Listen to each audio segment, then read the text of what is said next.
Hello, my name is Space Dirt, and welcome to the second episode of my new series delving a bit deeper into glossed over aspects of conlangs. This episode is about affirmation and negation, specifically in how answers to polar or yes or no questions are formed in different languages.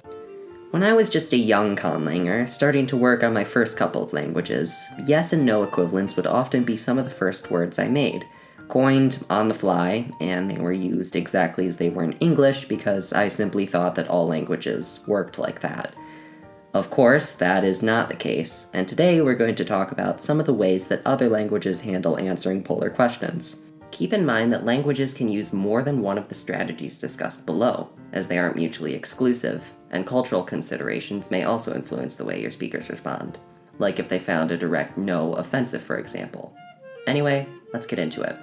The first strategy is using what's called an echo response, used in languages such as Latin, Mandarin, and Finnish. As the name suggests, this type of response simply echoes the verb used in the question as part of the response. An English example would be the question, "Did you brush your teeth?"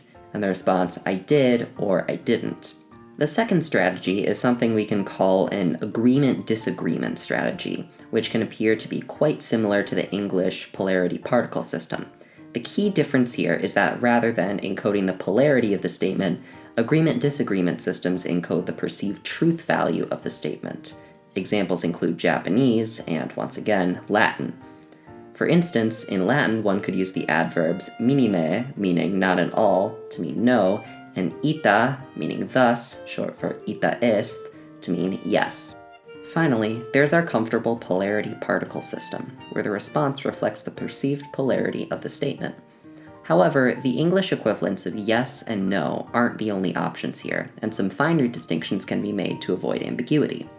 If someone says, "You're not going," a reply of yes could mean either "yes, I'm not going," or "yes, I am going." Some languages solve this problem with a special word meant for contradicting negative propositions, such as doch in German, something that will also sometimes occur in agreement-disagreement systems. In languages with these words, affirmation of a negative question can be done through the general negative particle in polarity particle languages like German, or through the agreement word in agreement-disagreement languages like Arabic.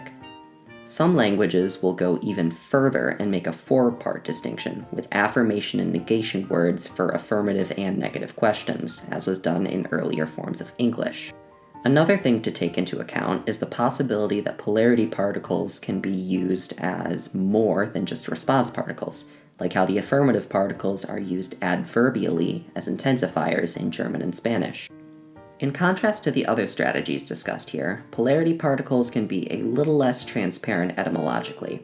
General affirmative particles can come from expressions meaning something like "it is thus," "it is so," or "this is it," while negative particles can come from expressions like "not at all," or "it is not so," or in some cases, from just a negative morpheme.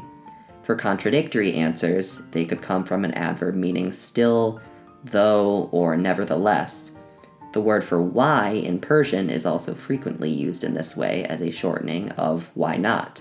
As a final note for all of these, loanwords are always another option. That's all for now. I hope you enjoyed this shorter overview of some answering strategies.